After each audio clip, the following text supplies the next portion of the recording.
Hello दोस्तों, राधे राधे, हर हर महादेव। मैं मीनाक्षी एक बार फिर से आपके सामने अपने नए टॉपिक के साथ उपस्थित हुई हूँ, जो कि इन्फेंसी पीरियड के ही अंदर आता है, जहाँ हम जानेंगे कुछ ऐसे कंडीशंस जो पेरेंटल एटीट्यूड्स को अफेक्ट करते हैं टुवर्ड्स द न्यूबॉर्न और इन्फेंट, कि कुछ ऐसे फैक्टर्स, कुछ ऐसी कंडीशंस जो कि अनफेवरेबल या फेवरेबल एटीट्यूड्स को पेरेंट्स के अंदर डेवलप करती है अपने इन्फेंट के प्रति। तो जनरली देखा गया है कि 10 तरह के कंडीशंस पाए गए हैं। तो उनको अच्छे से समझने के लिए, जानने के लिए आप प्लीज़ वीडियो को अंत तक देखिएगा, वॉच करिएगा। अच्छा लगे तो लाइक भी कर सकते हैं और कमेंट भी कर सकते हैं, और प्लीज़ सब्सक्राइब तो ज़रूर करिएगा, जिससे हमारी आने वाली हर वीडियो का आप लाभ उठा सकें और हम दोनों का संपर्क यूं ही बना रहे। तो हम चलिए अब कंडीशंस जान लेते हैं। कौन सी 10 कंडीशंस हैं। Preparations for parental duties, next the child birth experience, the mother's physical condition after child birth, concern about expenses, evidence of defects, the infant's postnatal adjustments, infantile crying, parental resentments against work, privations and expenses, concern about normality and concern about survival। तो ये ऐसी 10 conditions हैं जो affect करती हैं। तो चलिए इसको थोड़ा थोड़ा डिटेल्स में वन बाय वन जान लेते हैं। सबसे पहला है जो कंडीशन, वो है प्रिपरेशन फॉर पेरेंटल ड्यूटीज़। तो parents who had experience in caring for earlier born children, जिनके पहले से ही बच्चे हों और उनको संभालने का उनको एक्सपीरियंस हो टेकन, और कुछ ऐसे पेरेंट्स जो कि प्री नेटल क्लिनिक्स और में जाके प्री नेटल कोर्सेज लेते हैं कि कैसे आगे चल के हमें पेरेंट्स रोल को करना है या किस तरह से हैंडलिंग करनी है बच्चे को। इस तरह से अगर वो कोर्सेज लिए हुए होते हैं और they are baby set for older siblings और neighbours children, have more confidence in assuming the parental role than do those who have lacked any such experiences। तो experienced, जो पहले से जो experienced parents होते हैं, जो बने हुए होते हैं, वो उनके अंदर देखा गया है कि ज़्यादा कॉन्फिडेंस होता है कि वो अच्छे से अपने पेरेंटल रोल को बच्चे के साथ निभा सकते हैं, ड्यूटीज़ को निभा सकते हैं। तो इस तरह से उनके अंदर मोर फेवरेबल एटीट्यूड डेवलप होता है towards the new born, towards the infant, as compare to the in experiences parents. दूसरी कंडीशन है the child birth experience. The mother's attitude toward the infant is more favourable when the child birth experience has been relatively easy than when it is prolonged, difficult and followed by physical complications। तो ये तो जाहिर सी बात है, अगर mother का child birth बहुत easily prenatal period and even the child birth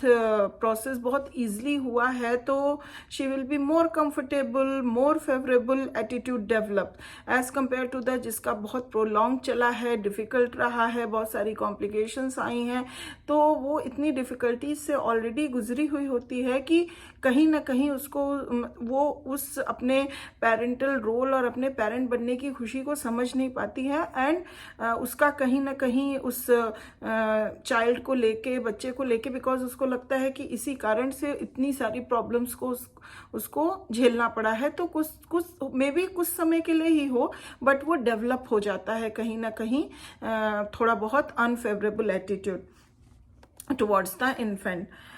next आता है the mother's physical condition after childbirth। The more quickly a mother recovers after childbirth, the more favorable her attitude toward the infant will be, and the more confident she will be of her ability to fulfill her maternal role satisfactorily।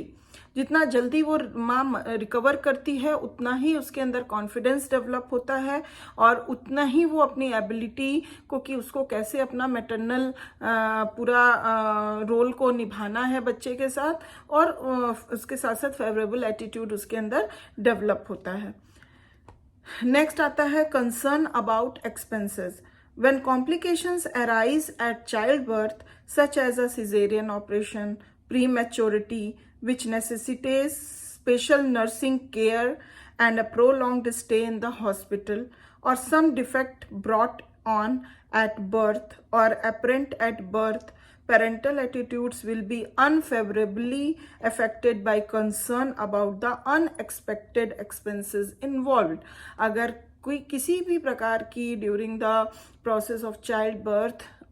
उस condition में अगर कुछ ऐसे complications rise हो जाते हैं, caesarean होता है तो ज़्यादा दिन हॉस्पिटल में रहना पड़ता है, इवन अगर बच्चा प्री मैच्योर जन्म ले लिया है तो उसके कारण हॉस्पिटल में ज़्यादा लंबा रुकना पड़ता है, तो इन कारणों से कुछ अनएक्सपेक्टेड एक्सपेंसेस राइज हो जाते हैं, तो कहीं ना कहीं वो मे भी हो सकता है कि अनफेवरेबल एटीट्यूड डेवलप कर दें पेरेंट्स के मन में, एक अपने बेबी को लेके, न्यूबॉर्न को लेके एक अनफेवरेबल सा एटीट्यूड डेवलप होने की संभावना रहती है। नेक्स्ट कंडीशन है evidence of defects.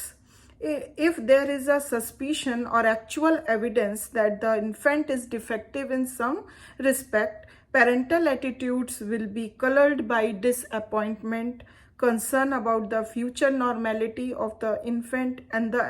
added expense the defect will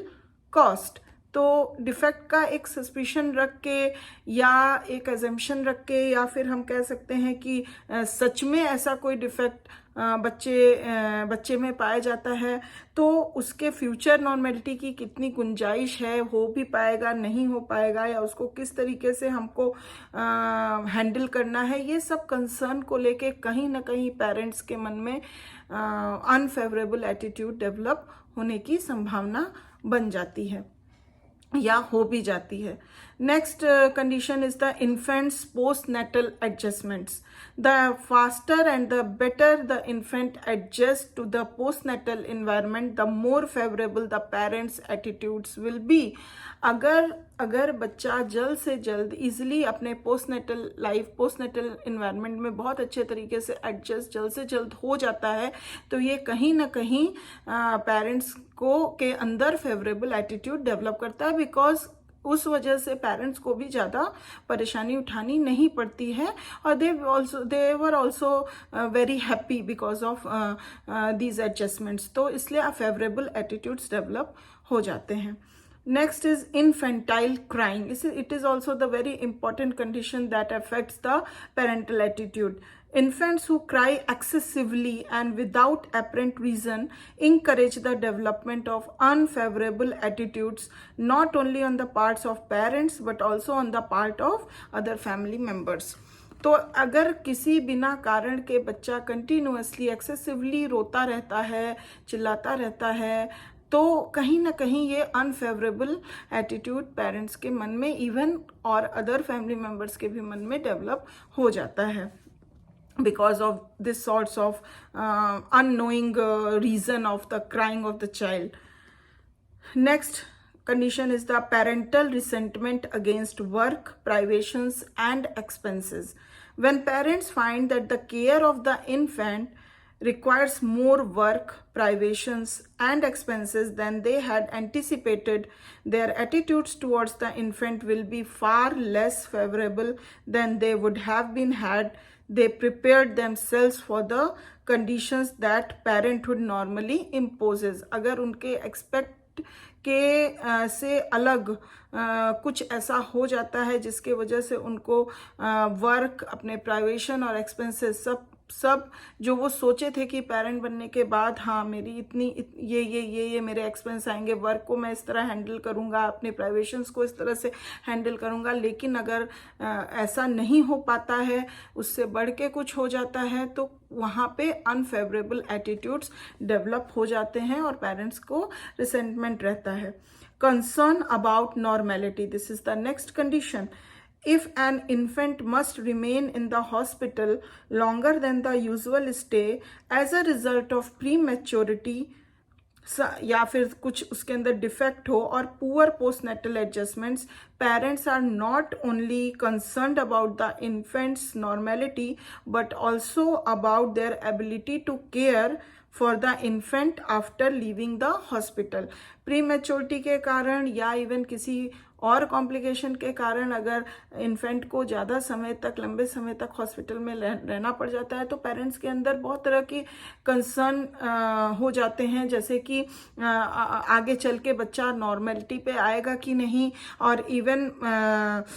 उनको कितनी केयर, कितना ज़्यादा केयर उस बच्चे की करनी है कि भाई उसको किसी भी प्रकार का हार्म ना हो या डिफ़िकल्टी ना हो। तो ये सारे कंसर्न जो होते हैं वो कहीं ना कहीं अनफेवरेबल एटीट्यूड डेवलप कर सकते हैं। Next and the last condition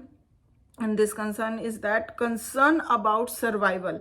When an infant must remain in the hospital longer than the usual time and be given special attention, parents become concerned about the infant's survival. If the infant does survive, अगर infant survive कर भी जाता है, parents tend to be overprotective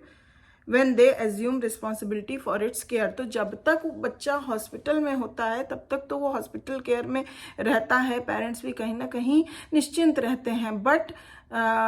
उनको बहुत ज़्यादा over protectiveness आ जाती है जब वो हॉस्पिटल छोड़ते हैं, घर लेके बच्चे को जाते हैं, तो उनके अंदर कहीं ना कहीं ओवर प्रोटेक्टिवनेस आ जाती है और उनको ये भी कंसर्न रहता है, उसकी मॉर्टेलिटी के बारे में भी कंसर्न रहता है, सर्वाइवल के बारे में भी कंसर्न रहता है, और कितना ज़्यादा हम उस बच्चे को केयर दें और दे सकते हैं। इन सब कारणों से पेरेंट्स के अंदर बहुत ज़्यादा कंसर्न, चिंताएं डेवलप हो जाती हैं जो कहीं ना कहीं अनफेवरेबल एटीट्यूड डेवलप कर सकती हैं। तो ये कुछ कंडीशंस हैं जो बहुत ज़्यादा मायने रखते हैं। एक नज़रिया जो पेरेंट्स का बनता है अपने न्यूबॉर्न इन्फेंट के प्रति, वो आगे चल के भले बदल जाए, अगर अनफेवरेबल है भी तो वो बदल जाए धीरे धीरे समय के साथ, बट एट द मोमेंट जो एटीट्यूड डेवलप होता है मे भी कभी कभी नहीं भी बदलता है, और उस वजह से बच्चे के साथ कुछ ऐसे बॉन्ड्स बन जाते हैं जो कि बच्चे की भी लेटर लाइफ में वो चीज़ बहुत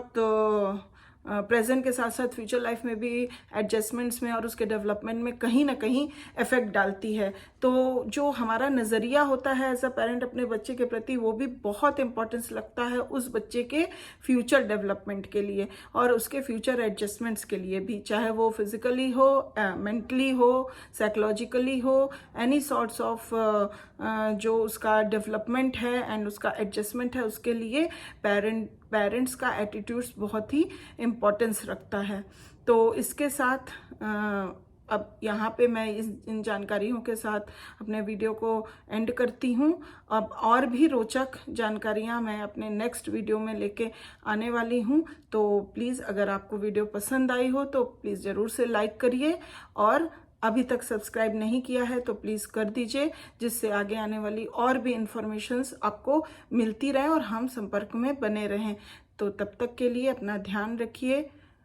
ख्याल रखिए, और मेरे वीडियो को वॉच करने के लिए बहुत बहुत धन्यवाद आपका। चलिए आगे फिर हम आपसे मिलेंगे अपने नेक्स्ट वीडियो के साथ। तब तक के लिए बाय बाय, टेक केयर।